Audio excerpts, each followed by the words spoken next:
My queen, it is always a pleasure speaking with you. The last time you and I spoke actually was Black History Month because we were part of I was hosting a panel that you were That's part right. of. It was great to Fun. talk to you. And, Absolutely. it was fun. But you know what? Before we even talk about everything else, one of the folks that was part of the panel, Yeah. Ms. Julie Black, Mhm. another queen. What do you think about, as we speak, Canada's Walk of Fame? She is being inducted. What do you think about that? Well, God bless and congratulations, Julie. But really, let's talk about Salome Bay, shall we? Yes. I'm sure that Julie would be okay with that. You know, Salome Bay. For those of you who don't know, please Google her. Um, she was such a trailblazer. She opened so many doors. I could name so many singers. We have Honey Jam now, which is this great thing of promoting and supporting young black women excellence. But Salome actually was doing that back in the day with young kids, and she had the Rainbow Choir, and oh, Salome Bay, God bless her, rest in peace. Rest in peace. I actually only had a chance to meet her once, and it was probably, I think it was 85, I do believe, 1985. And she was so regal. She had the Oh dark my God. glasses on, and she was just sitting back. And literally, you felt like you should be on one knee and bowing, like Absolutely, absolutely. amazing woman. My dad and her husband Howard Bay, Howard, and another old football player like my dad, named John Henry. These three men, they started the Underground Railroad restaurant, I remember that. baby.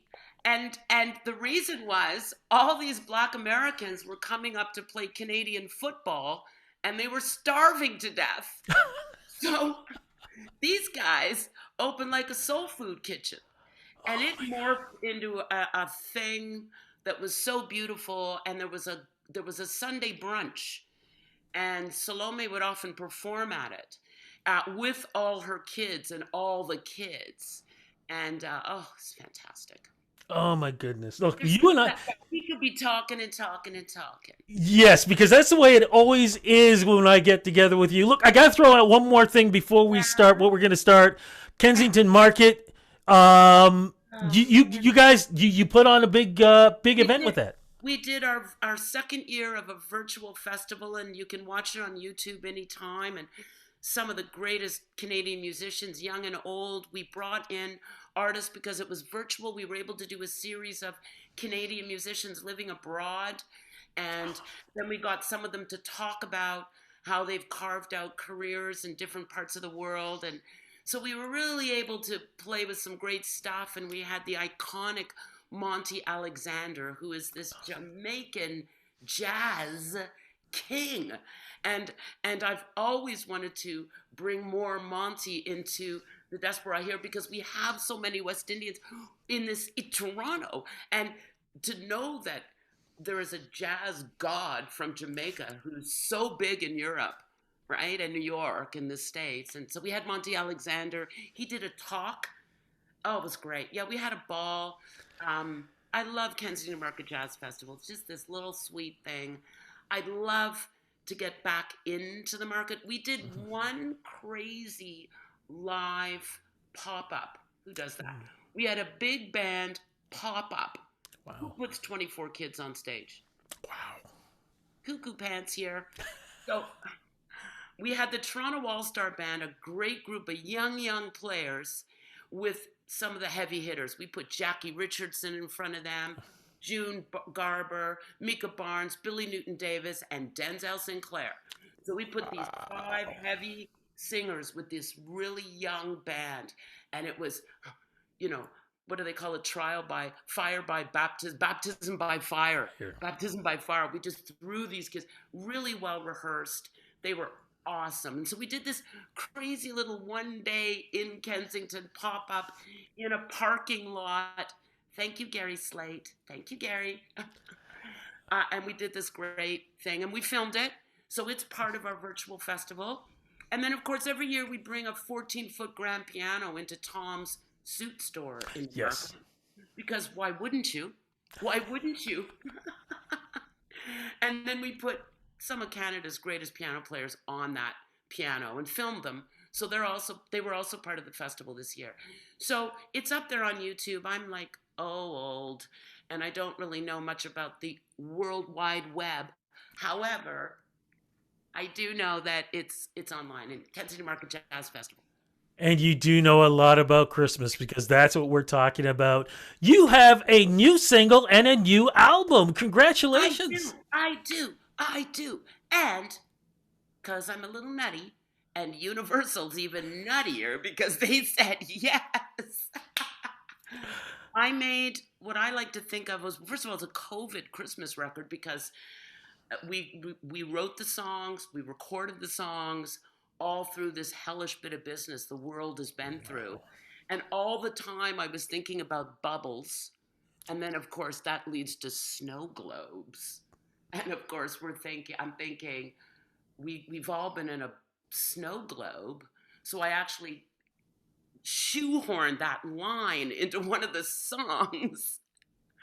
So we'd have the title of the album, which is It's a Snow Globe World, because it's been a snow globe world for all of us.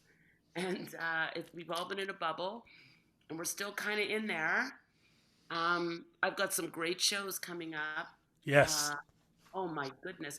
But making this record was a real lesson in collaboration and collaborating online with writers. I write with the guys in my band, like we're a rock band, really. Can't tell anybody, but we're kind of run it like a rock band, not like a traditional jazz guys in black suits in the background kind of thing. No, no, no. I've got the heavy hitters, right? And we're approaching 25 years with Mike Downs on bass, Davide Dorenzo on ridiculousness, and of course Robbie Botosh on piano and organs and all his ridiculousness. Like the three of them, the alchemy of those three musicians is magic, magic, magic, magic. And we wrote together, and I really thought about Canada and how we are so multicultural and how much we love that. So my thought was, well, not every Canadian celebrates Christmas. True. Not every Canadian loves baby Jesus. Not even black baby Jesus. There you go.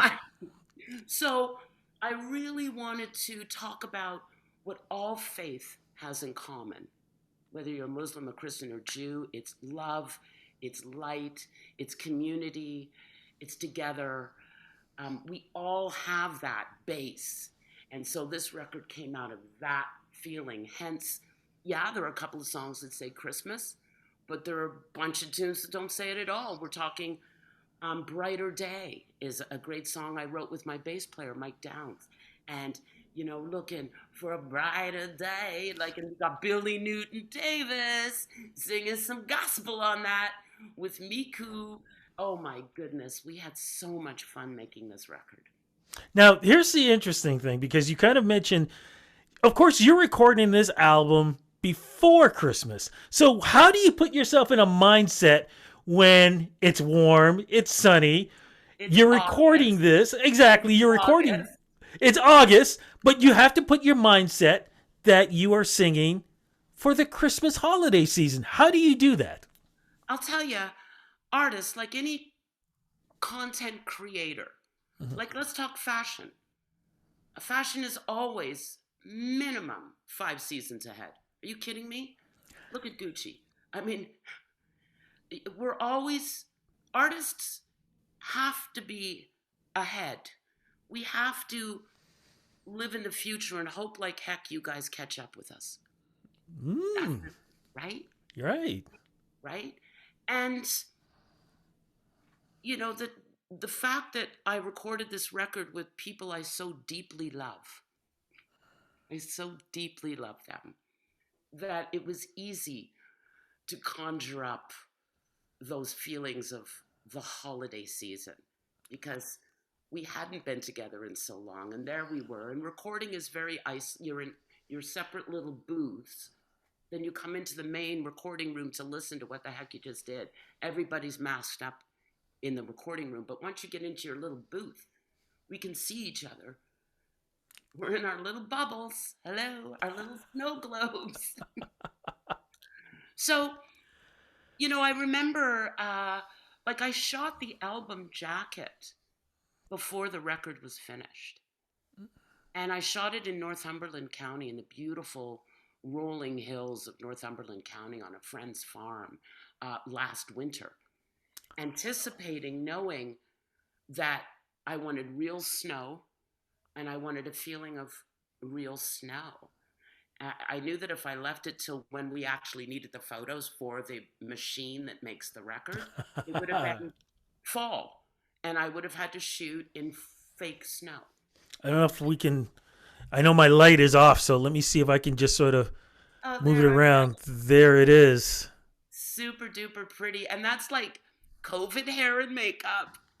But I must say, I've been shooting my album jackets with an incredible photographer named Chris Nichols.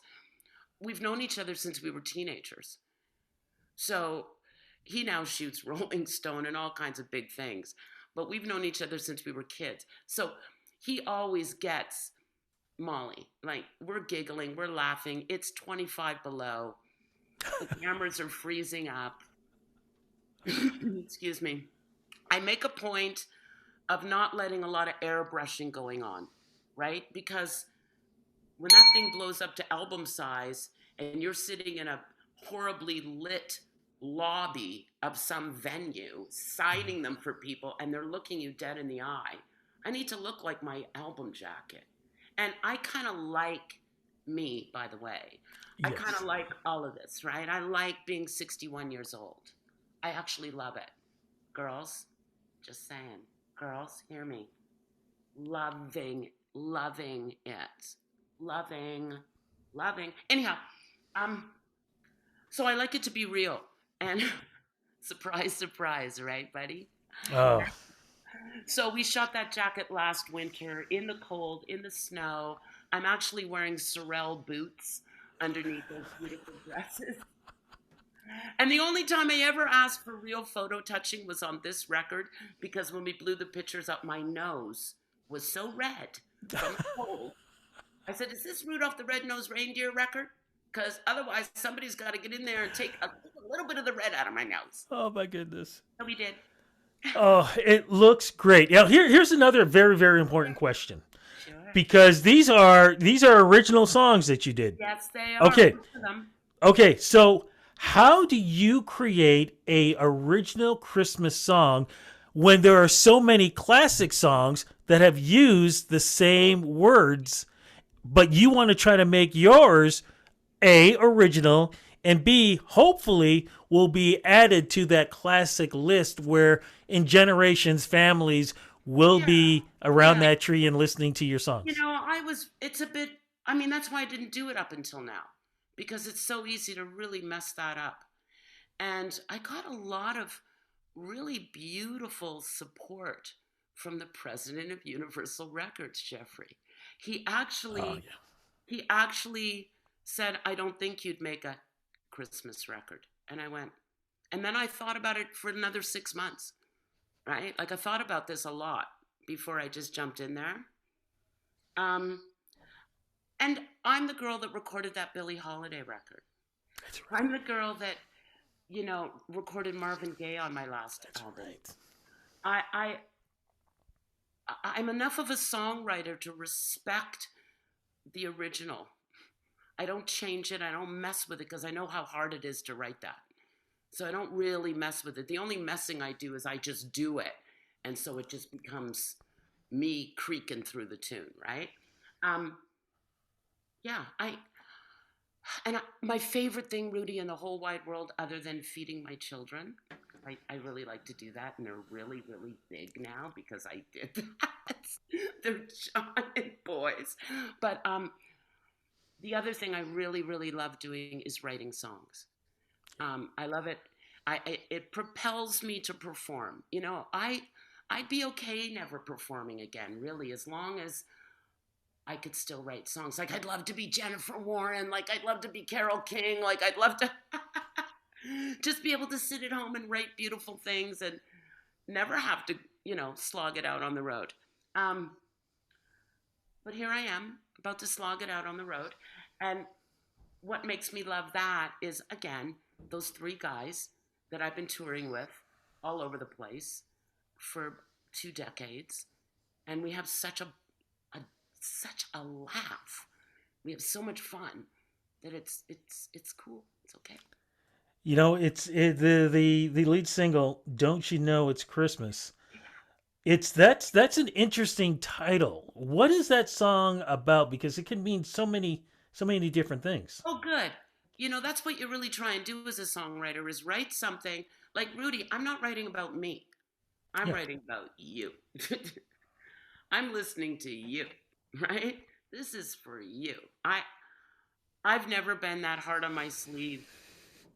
Here's my private life. I'm going to vomit it all over the place. That's not me. I'm way too private and love my private life and love my home, and that's mine, and I don't share much with that. But I write about you, and I don't you know it's Christmas. What does that mean? Well, what does it mean to you? What did it mean to you when you saw that, when you first heard that title? Honestly, I thought to myself, somebody was so alone and heartbroken in life that they didn't even realize today was Christmas. There you go. See? See?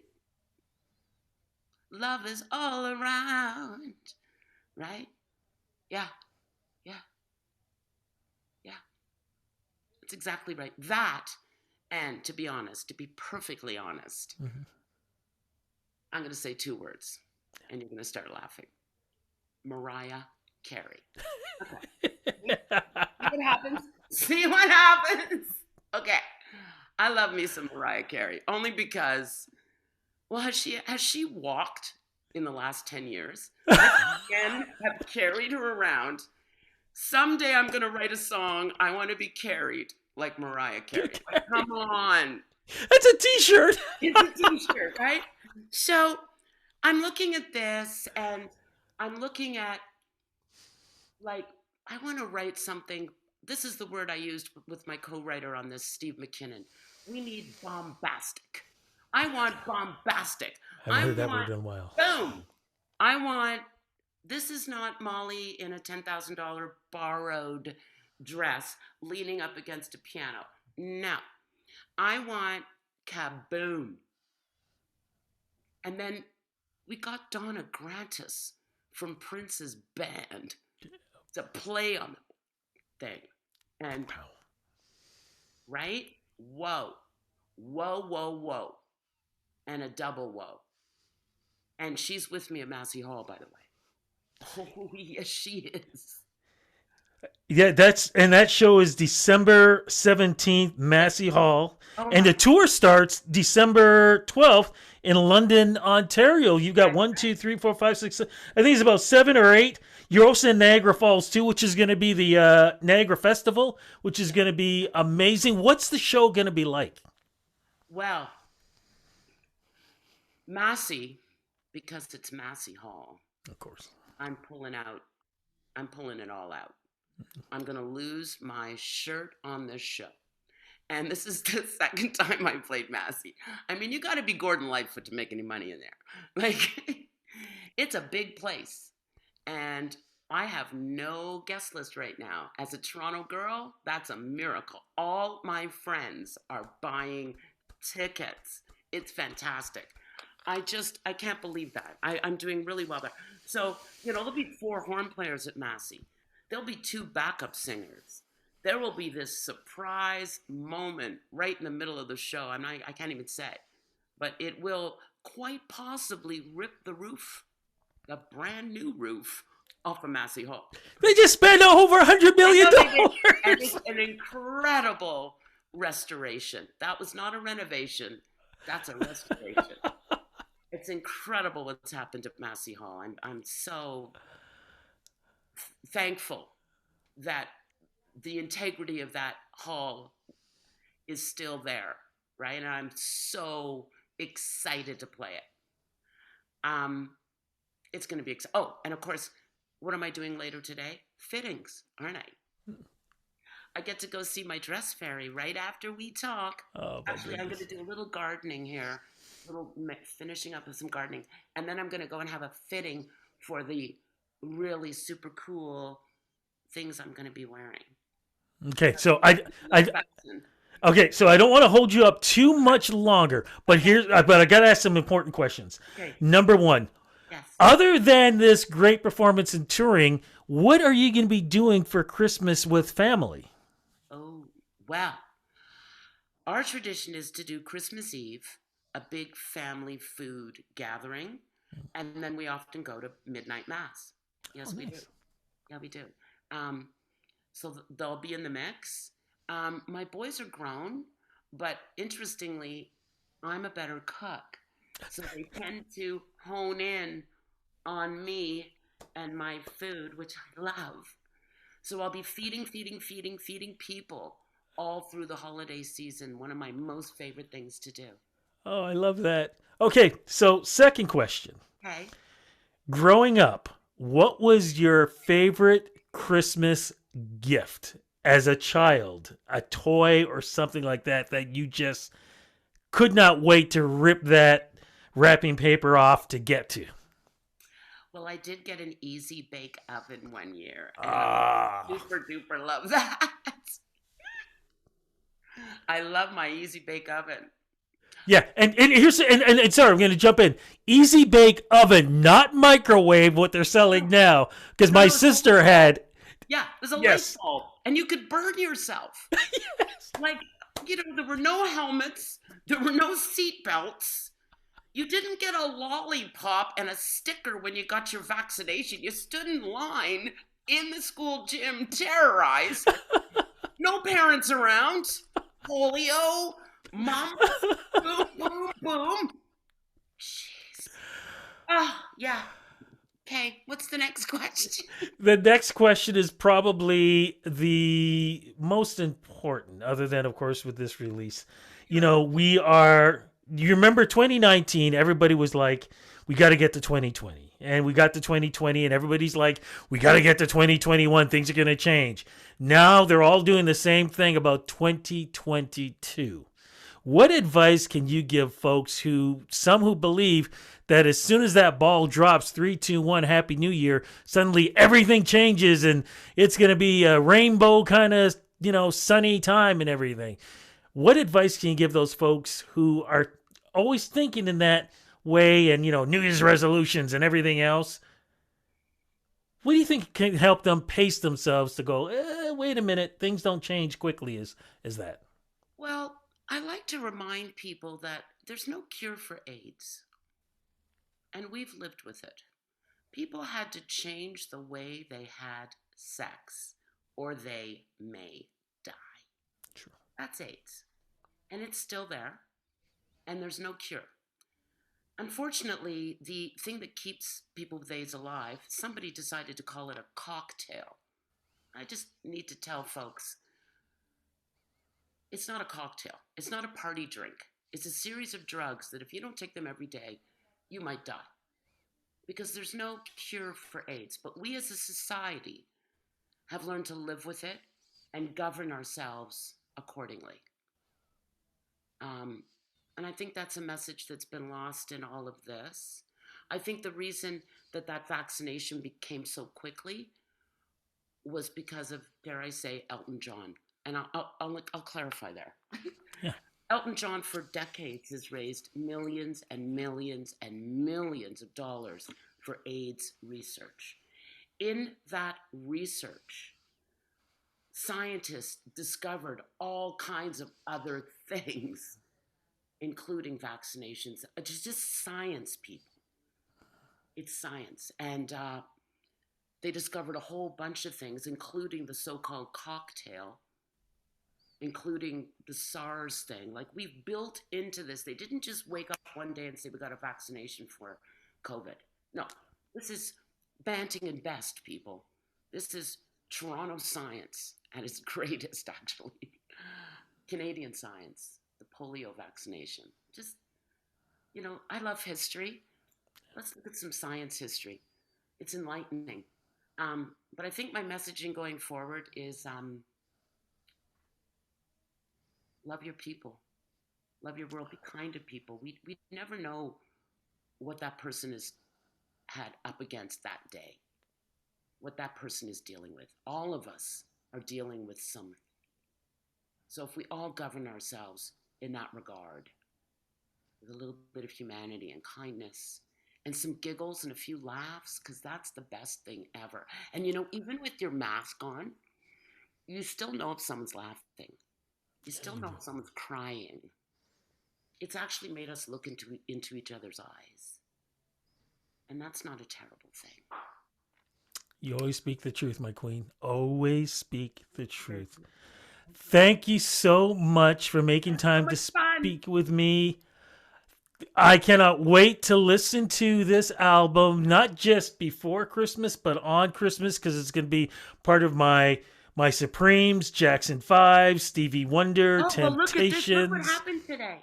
Do you see that? Oh, wait, flip it around, flip it around, flip it around. It's upside down. Oh, look what happened. Nice. And you wouldn't believe it. Hold on. Yeah. Hold the phone. I just got this. It's called Together for the Holidays. Uh-huh. Let me just tell you something.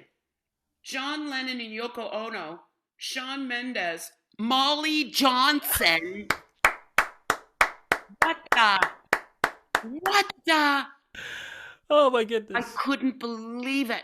That's amazing. I mean, this is what I'm talking about with my little family at Universal Music that take care of this old lady and put me on a CD with Shawn Mendes, who I adore. We adore you. Thank you. Absolutely adore it. Love you so much. Thanks, Have a great Christmas. I'm going to do everything I can to be at the show. So, I mean... You know what to do. You know how to get me, Rudy. Rudy, you know how to get me. I know how to get you, but I also know where to go why? But I know where to go to the box office, so I want to be part of that group. So thank you, Rudy. I really appreciate your love and support as always. Always. Merry Christmas. Merry Christmas. Happy New Year. Happy holidays.